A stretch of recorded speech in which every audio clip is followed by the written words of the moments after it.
Here's a word from our sponsors. Keep 100% of your claim. G4 Claims. If you've been hurt in a road accident that wasn't your fault, you should really talk to G4 Claims first. Unlike road accident solicitors, we don't charge you for their services, which could see you better off. To keep 100% of your compensation, have a chat with Nicole and the team. You'll be glad you did. Search online for G4 Claims. Keep 100% of your claim. G4 Claims. That was G4 Claims.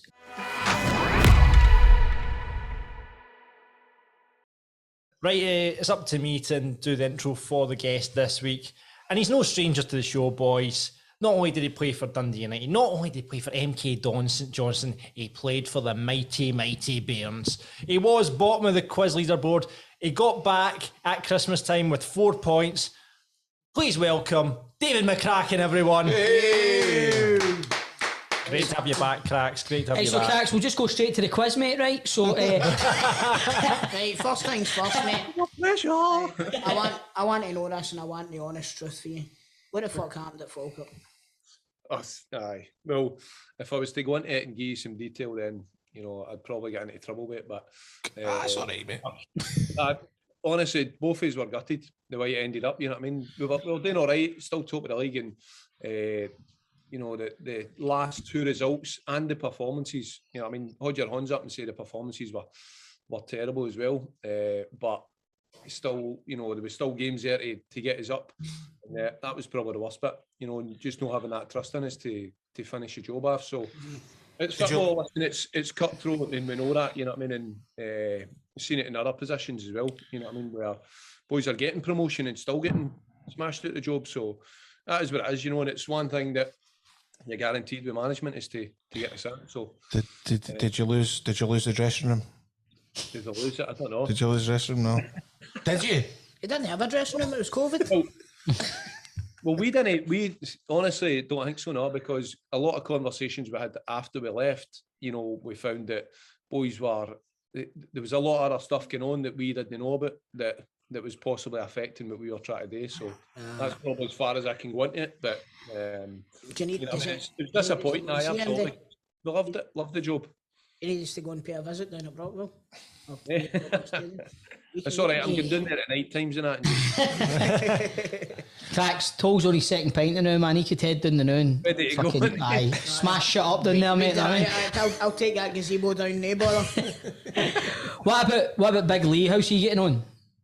Brilliant, aye. Big man, he's the same. He took a wee bit of time out, and then obviously there was an offer for East Kilbride, so took the opportunity to continue trying to play in that. So he's doing all right. He picked up a wee injury there, so but he's also getting into the barbering sides. So I seen that. He's offering that. The barbering business and stuff like that. Aye, but he's offering a resolution to a problem that I've got. Aye. No, well, that is probably the weirdest way for a hairdresser to act, you know what I mean? But he's offering to put hair back on people's heads.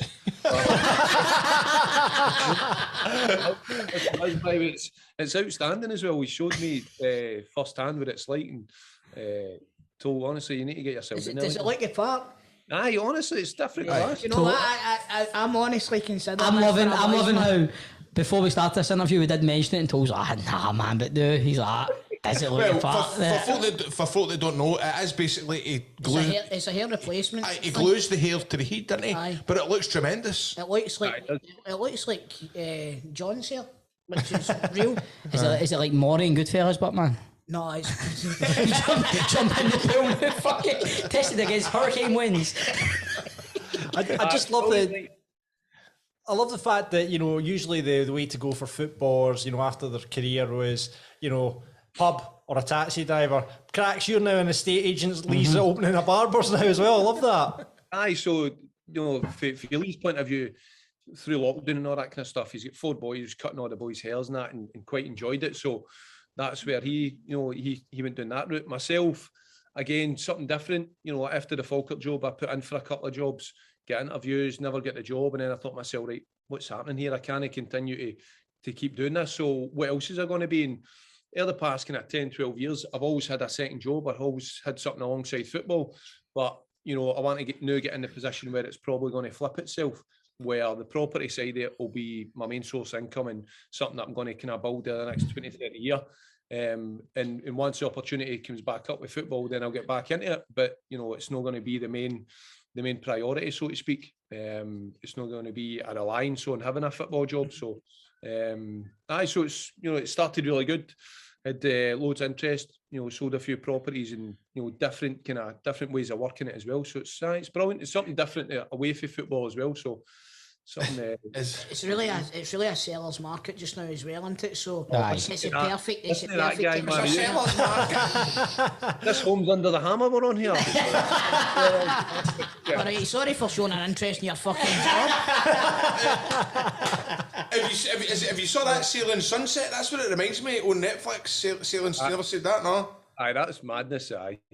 God, selling properties for like £5 million and all that. But see, I watched that and I thought, how do you get into that? And you've actually got yourself into it. How do you get into that?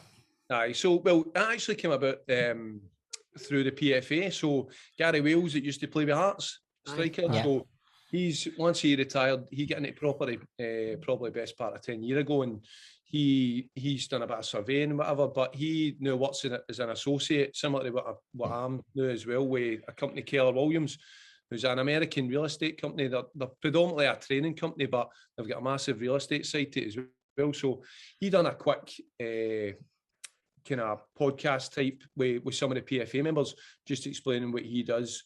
It's a possibility, a different career for some boys. And at that point, I was already looking for something to get into. On that side, possibly a property franchise or something, and the expense or the kind of fees getting into it was a lot better. So I get a few calls with Gary, and then get set up through that as well. So as you're saying, Chris, it's a seller's market. Mm-hmm. It's a good place to be now for an estate agent as well, with the amount of transactions that are going through as well. So it's working really well, and I'm enjoying it. It's good.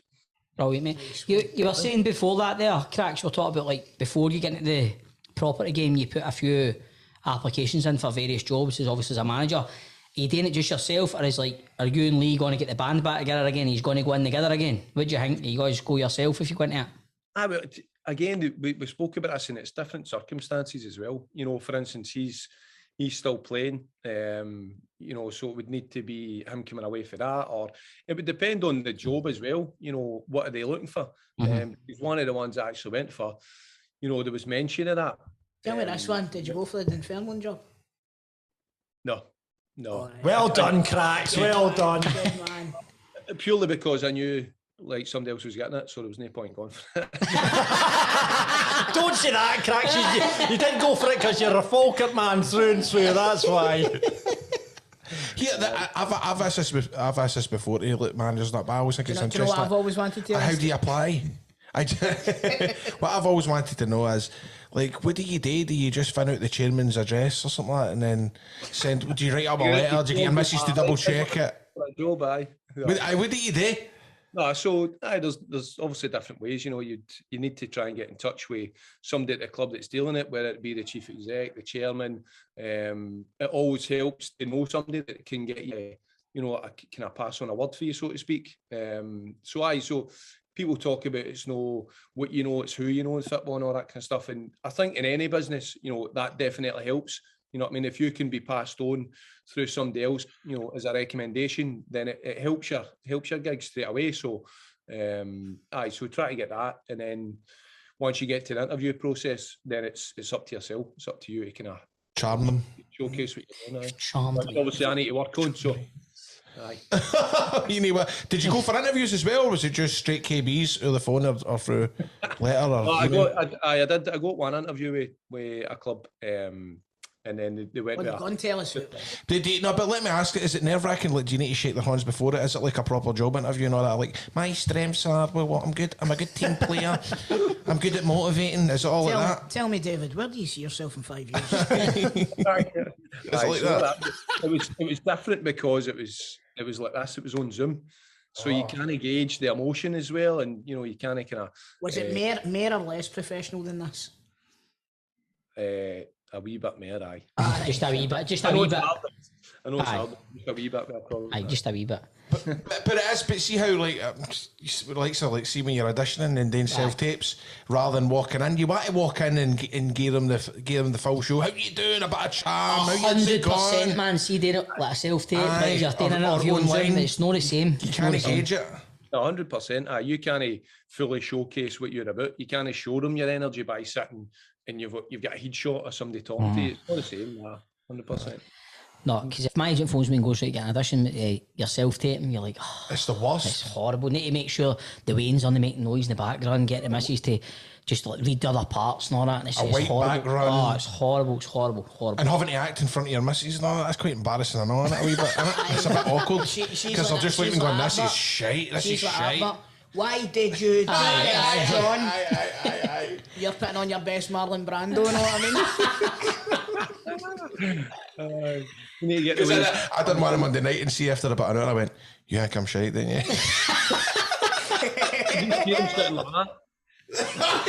Don't send that. My missus winds me up, man. She does when I date. She goes, you really going to date like that? For fuck's sake. She's actually good. I think some of the self-tapes I've sent in, they've went, who's that reading other lines? It's like cracks his missus when he's going to show a house. She's like, you wearing that? Do you know? I think they'll suit the heels, no?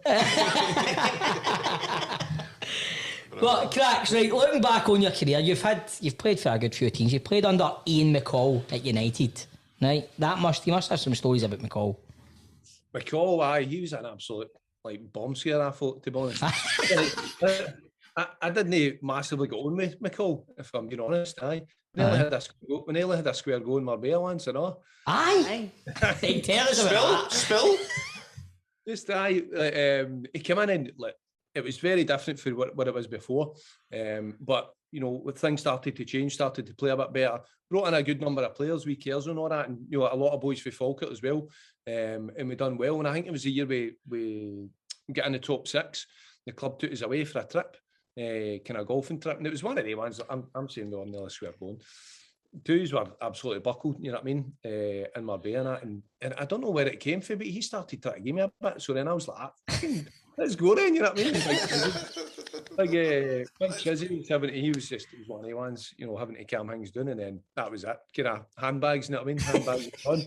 That was it. His training, all that, as I say, he brought something completely different. Brought him, wee Tony Dock and Coyle was there as well, on Coyle. So, a lot of energy about there. You know what I mean? He used to still get involved in training and all that, which at times was good because you get an opportunity to absolutely smash him. You know what I mean? They come in and try and meg people and try and stick it in the tap bin and all this kind of stuff, but he was just getting leathered a bit. So. Imagine a holiday in Marbella, man, just walking down near the beach or something, you see Cracks and Ian McCall swinging golf clubs at each other. You want a bit? You want to go for it? Have you actually punched another football player in the nose before? In the nose? It's very specific. Have you actually punched somebody in the changing room? I've not had any scraps in the changing room or that, no. Have you seen somebody punch somebody? Aye. Seen somebody getting scalped with an iron before. Seriously? Fuck's sake. When I was at United, to be fair, again, I think it was a pre-season trip, and one of the boys, I don't know what I name him, but he been out swallowing that during the day, and then come back to get changed, and obviously one of the boys getting ready, and he was just taking a bit of stick, and he's just fucking lost it, went for it, and he's like trying to attack the boy with an iron. Fucking Trevor for EastEnders. Do you like gravy, son? It's just the same as everything. You know what I mean? There's shit happens all the time, but 9 times out of 10 it's just handbags, to be fair. See, when you were at United, was Jim McLean in charge still? Aye. So when I joined for school, it was wee Tom McLean that was the manager, and Jim McLean was still the chairman. Aye, he was brilliant, by the way, proper old school. You know what I mean? You didn't know whether you have a laugh with him or be scared of him. To be fair, we got for lunch and that, and we Maury and that would have the rolls made and all that kind of stuff. But just right behind the kitchen was his office, was the chairman's office, and you'd be trying to dart up there and get your roll and all that, so he wouldn't see you. Man, that's what I mean. You don't know whether he was going to have a laugh here, else absolutely hammered you. Casey judged you for getting a doubler. No, but he's like, again, like one of the ones where you've got massive respect for him just because of who he was and all that kind of stuff as well. And he goes and leathers somebody, I know. That's right. John Barnes, remember? It was John Barnes. Remember the one Young and Excuse done the put your ear in a piece. In a piece. That is a great video, isn't it? Even to watch back now, isn't it? Oh, John Barnes, the punch bag. What was the script with Levine anyway? Did you no fancy at United? And were you gutted that you had to leave? Nah, well, it was one of the ones where I'd been there for so long that the year before it, I had an opportunity to leave and go to Hibs, but because they'd offered me a contract and that, so the whole kind of compensation thing came in, and Hibs ended up, I think they ended up with the boy Bamba, was it? So not a bad substitution, eh? So, but then when Levine came in that year, we weren't doing so well. So then he had said to everybody, look, anybody that's out of contract, there's no negotiation, there's nothing getting done before near the end of the season. And I kind of got to the point just before Christmas where I kind of forced the issue a wee bit and kind of wanted to find out. And he was upfront and honest. He said to us, he says, look, I think you've been here a long time. I think it's probably better for you to get a change, get away from here. He says, you're not getting tested anymore. You don't look as though you've improved any in the past year or so, which was absolutely correct. And, but he was good with it. And he said to me, he says, look, you still play. He says, you're not going to get bombed out of there and that kind of stuff. And, if there's people that need to come and watch, I'll be able to tell you when you're playing and stuff as well. So it was fine, and it was the right decision at the time. Aye. He seems like a decent enough guy, Craig Levine. We've had him on the show before. Friend of the show. He was brilliant. He was up there with one of our favourite guests. Apart from Cracks. He was up there with Cracks. Aye. Who's that? Crack's been on this show more than Grado. Aye, that's true. That's got a good one, actually. What about when you were doing South then, Cracks? Was that just like a fresh start for you? Did you enjoy it? So that was at that point, you know what I mean, where I think Grado should have cut a pints and all, by the way. I'll tell you. That was at that point where, I had a couple of other offers, maybe St Mirren at the time with Gus McPherson, and maybe a couple of things abroad in Sweden and that, but they were more kind of trial basis. And I thought myself, at the my oldest, she was just kind of on the verge of kind of going to school and that. So I thought myself, get away from Scottish football, because I was still playing against the same teams with similar players who, I was having good games in some games and then coming up against somebody else and having a shocker just continuously. So I had to get away. So down to England, and it was good. It was brilliant.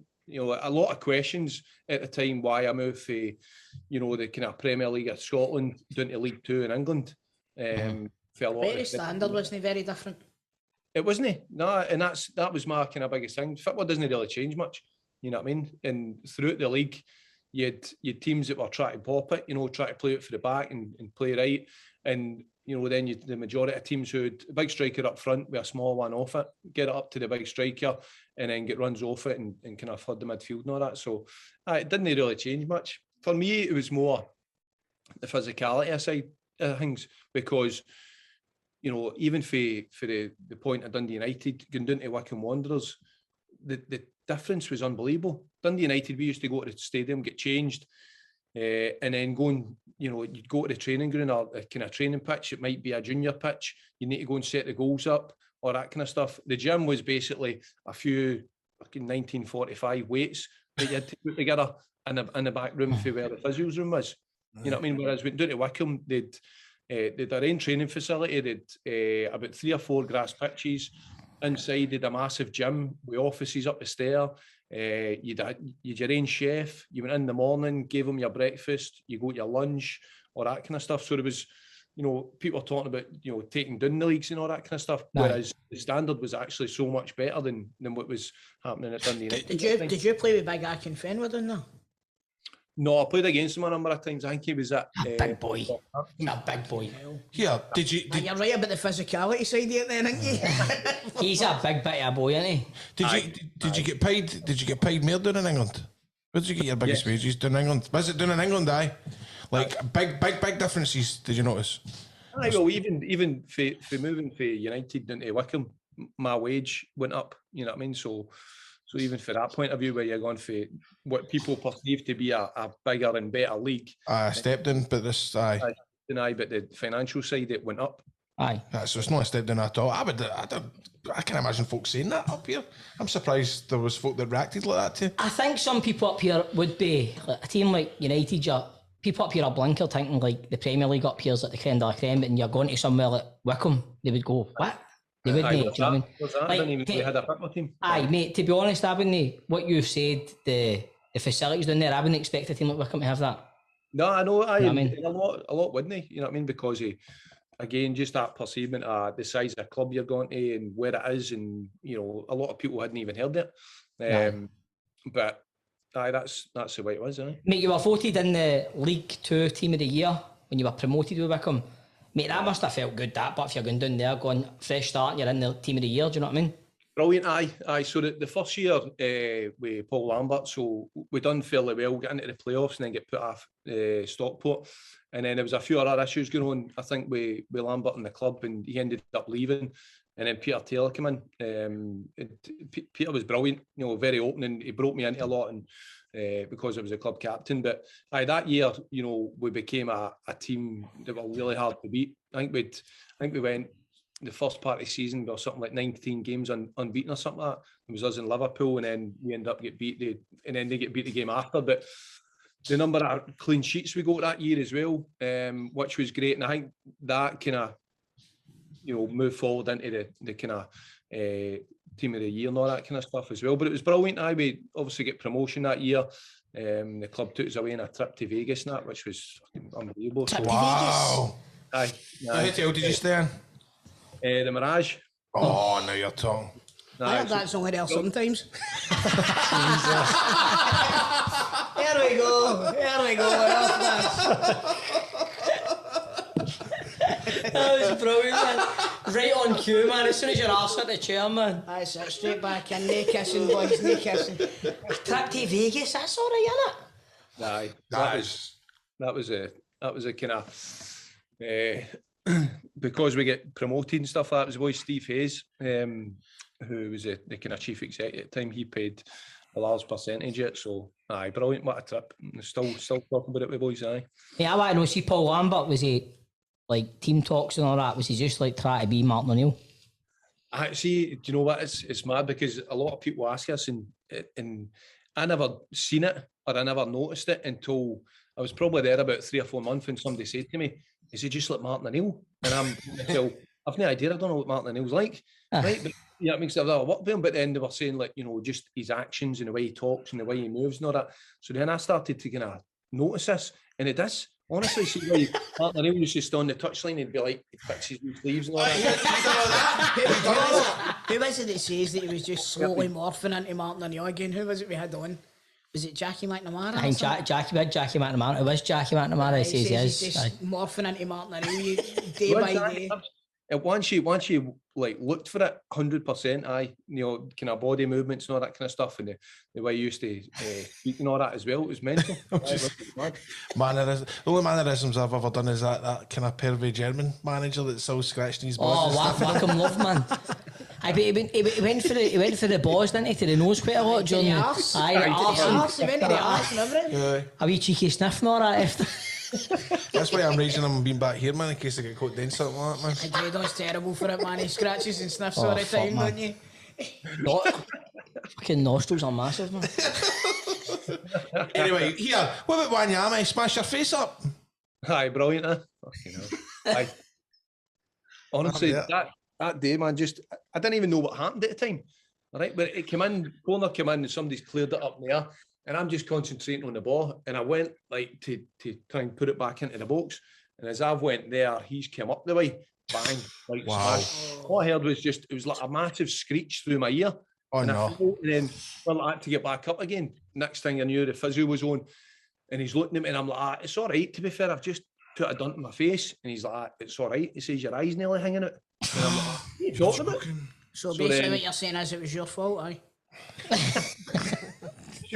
Stupid put my head where it shouldn't be, you know what I mean? So, that was that. Fractured my cheekbone in 3 places. Did you have to wear one of them mad Batman masks when you come back? Aye, for a while, but it was pointless. Did it make you feel like a superhero on the pitch, but I think it's that. Like, I would much rather know wear something like that because I think it just attracts attention. it's your I know, target, isn't it? like, I know if I'm coming up against a striker and he's coming on with a mask on his face, first thing I'm going for is his face. You know what I mean? Aye, But I'm aye. trying to, no intentionally try to hurt him, but intimidate him or they kind of put him off the game because Aye, put a marker down, mate. Aye, and it's it was one of the ones that took a while to get back because even running, when I was running, it felt as though my fucking face was bouncing about all over the place just because of the Fucking bruising. hell. That's what Toal feels in her. She's had a pint and a half. I've had a pint and a half. I feel as if I should be wearing a Batman mask. Mate, see, obviously, before you came back up to Scotland, you were down south. You played with under Di Matteo, didn't you? No, No, he signed John. me. He signed me, but no, don't. It's all right. He signed me, but I never actually met him. No, Seriously? I'm fucking gutted about that, man. I wanted to know what he was like. Aye, so that was after Wickham. So I was speaking to MK Dons and a couple of other clubs, and Wickham were trying to re-sign me, and then I went to see the stadium and that, and it was the assistant Eddie Newton, I think, is it? So he showed me about the training facilities and the stadium. Met the chairman, Pete Winkelman, who's an absolute nutcase man. Claudia's dad, isn't it? Aye, honestly, what a guy. But Is that a joke? Claudia Winkles. Never mind. Sorry, I need to stop drinking. Sorry. Toal looks like he's on a stag do, man, when you watch him on that. I'm having a real here, by the way. It's his birthday today, by the way, Cracks. is it? Aye, Aye, it's his it's my birthday. birthday, Aye. mate. I didn't want to mention it because they cunts have been ripping the piss at me. Aye. This is the only point of the show he's no fucking mentioned it. That's me 19 now, mate. I can finally go down and get that hair transplant. We You can legally get it. Aye. We should chip the girl and get it for him for his birthday. That's a shout. No, Can I remember the schedule? Grado's already bought me my lunch. You're on Did the he you're on take the it bill for for the me? hair do. John, me and you'll get my hair doing it. Why don't we do a GoFundMe to get for Toal's hair man through Lee Miller? We'll just do a live show and I'll Aye. get it off the proceeds. But hold on, right now. Listen, this actually might work out pretty good. What we do is, You're getting it done. aye, but what we do is we do a GoFundMe, but the punters need to pick what type of hair you jump up But then they'll look with. ridiculous. Brilliant, man. Henrik Larsson back in the day. Exactly, man. Aye, Aye, but that's fine. It only takes something like I think it's about 4 weeks before you can take it off again. So it's all right. No, mate, Imagine it, but what a buzz it would be for a laugh, innit? oh, mate, getting a Jack Grealish. Yeah, honestly, see right. if you got Jack Grealish's hair with a headband and all that. By the way, I'll be honest with you, I don't think I'd leave the house if I get that done. I think there's mileage in this. That we need to get the punters involved in this. We'll talk about this once Cracks is off. Oh Right. no, man. There's Right, mileage in when this, we mate. started That is. here- Right, well, if Lee's doing me a haircut, you're going to get me a house. Right, Cracks, we'll get to the part of the interview John wants to get to, right? We'll talk about your time you come up playing at Falkirk, right? Right, getting to like the cup final under Peter Houston. Was it one of the happiest times of your career playing for Falkirk? Aye, it was brilliant. Honestly, over the course of the 4 years, every year we were involved in something, whether it be the playoffs for, 3 years or the cup final and that. The worst part about it is just no doing it, no completing any of them. You know what I mean? So no winning the cup or no getting promotion, which was devastating, to be fair. Because we, especially with Houston, we ended up a team that just never knew we were beat, to be fair. We're getting into it, didn't matter who we were playing. Good side to watch. Through the seasons with like Rangers, Hearts, Hibs in the league, we, financially and that, we had no right to be challenging with anybody. You know what I mean? But there was some brilliant games against Rangers and that, especially the Falkirk The Stadium. Rangers game where Rangers were 2-0 up and he's come back and was it 2-0 and he's come back and won 3-2. I think it was. Aye, Bob McHugh. That was a great game. Aye, brilliant. Obviously, it was a great game watching it as a Celtic fan, but it was actually a great game of football. If you want to see a great game of football, watch the game against Hibs in the playoff. That was one of the most amazing. watched that too. Oh, one of the Watched most that. amazing games of football I've ever watched, and it was just incredible. Incredible. Oh God, aye. What happened? Was it 3-2 game on a Friday night? Yes, it was. Friday? Aye. Scored in the last minute. Remember Bob the McHugh. boy scored the I for the edge. Who was it scored? Bob McHugh. I had just finished work and I picked the boys up and I'd an empty that night, so Mrs was out and the Waynes were at their granny's and we got a few bevies and that sat down, sitting there half time. Half time we were 2-0 up, sitting there going, was it half time 2-0? I don't even remember this game, man. It was I can't remember. Was it 1-1? Ended up getting pumped. I No, think. because Rangers were winning 2-0, I'm sure. Oh no, I'm talking about the Hibs game. I wasn't getting a carry away to watch Hibs game. Falkirk, John. Fuck's sake. Get out. Me and the boys, Hibs Falkirk game at night, boys. Just coming Right, in. lads, tell you my bit, we've got a Hibs Falkirk game on the big screen. Oh wow, Kenny Miller 7 minutes, Barry Mackay 9. Is this the same game, aye? And then 72nd minute, Alston, Hippolyte. Alston scored a cracker. Yes, he did. Blair Alston scored a cracker. It was a fucking horrible night. Barry Mackay, there's another barber. He's a barber now too. Was he? In America? No, not in America, just thinking about here now. Anyway, remember we had David McCracken on the show. Here, David, do you still do your, obviously we've went through this before, but if people don't know, McCracken was my personal trainer for the match with Drew Galloway in November 2015. Bear in mind, this was 6 years ago, 4 stones ago. But he got me into the shape of my career, and I'm just wondering, surely you've not gave that up because you done well, man. You fucking transformed me. I sound like the start of the American thing, me. 4 stone and 5 years ago, the American Declaration of Independence. Dax, it's been great talking to you again, having you on the show, mate. Honestly, it's for the third time. I mean, we had Bob Malcolm on twice, we've had Cracks on twice, so Cracks is winning. Cracks has been on 3 times. That's what I'm saying. There you go, man. You're the Hat-trick. treble. But Cracks, you know, like the last time you were on, you don't get to leave this show until you've done the quiz. Oh, fuck. Right. Seriously, come on. I'm never gonna get better than 4. You know, hey, By the way, hey. I think you might be alright here. You might be alright, You'll be mate. alright. You might be alright. We've got a wee leaderboard here, right? David Martindale, who I don't think you'll catch. He's on 16, right? Wow. John How do Sec- you even know 16 answers? Fucking knows. But I'll tell you something, we're not getting told reading the questions out today, so he's pissed, man. No, You know. I'll be alright. No. Let me do the These questions. big wide eyes. I'll be alright. Let me do the questions, right? David Martindale's top is 16. Joint second, it's John Sutton, Chick Young, and Hamilton's Scott Martin, all on 15. Mark Wilson and Keith Lasley are third with 14. Other selected scores include Charlie Adam on 10, Richard Foster on 8, Marvin Andrews on 5, and Barry from EastEnders on 4. At the bottom, it's singer-songwriter Callum Beattie with 1. I think the time you were on before, you're on 4 as well. So technically, you need to try and beat yourself here because you're the same as Barry for EastEnders on 4. Right, so any more than 4's a great result for you. Aye. But remember, you can't pass. You must give an answer. Even if you don't know, you must give an answer. I remember the last time, but Aye. Producer John, Toal's going to do the question. I'll ask you Oh, questions. are we going to leave Chris in charge of the Listen, I'll be questions? fine. Aye, I'm ready he'll for be you. fine. Right, He'll be okay, fine. here we go. Right, okay, so 90 seconds start now. Who's currently top of the Scottish Premier League? Rangers. Which club had a bid rejected for Martin Boyle this week? Aberdeen. Barry Ferguson is the current manager of which club? Alloa. How many goals did you score for Falkirk? Oh, 7. Which club are Celtic trying to sign Josip Juranovic from? Don't know.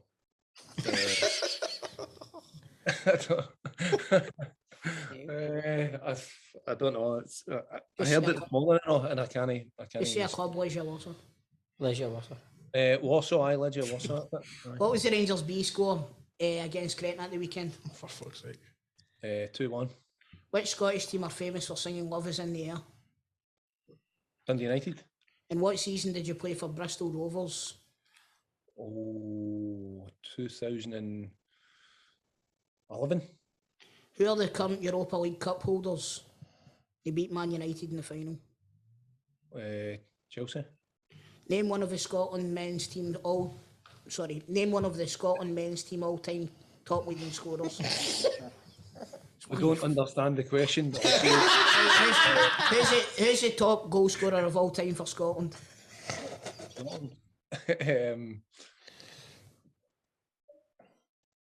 Kenny Douglas.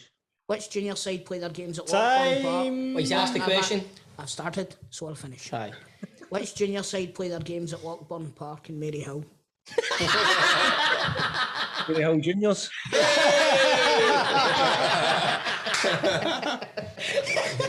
Right, okay, let's go through your wrong answers, Cracks. Currently top of the Scottish Premier League, it's Hibs. He scored 10 goals for Falkirk. But he would know.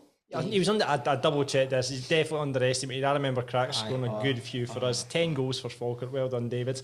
Was Rangers B squad score against Gretna? That was 9-1 at the weekend. Villarreal are the Europa League Cup holders at the moment. But aside from that, you got rest them right with a wee bit of help from the drunken Chris Toal. You got 7, mate. Yes! Come on. Oh, no, wrong one. That'll do, that's good. That'll do. That was cheerleader you were putting on there. Where's that coming from? What was that? Was that a Celtic Rebels? I don't know what that was. Play it again, go. Chris Toal's ringtone. Let's see what this is. It's not doing it now. Hurry up. Hurry up. No. I don't know what that is. Could you like... Leave the buttons alone. No, but how did that song come? Right, Cracks, mate. You beat yourself. You beat Barry Feastenders. You're up there now with 7, mate. Brilliant, I mean, mate. well Superb. done, mate. Right, take Thanks care, for mate. everything. Thanks for coming on. Lads. Thanks very much, I'll mate. speak to you care, soon, mate. big man. Mate, I'll speak to you soon. See you later. See you later, mate. See you later. Bye-bye. See you later, mate. Bye bye. See you later.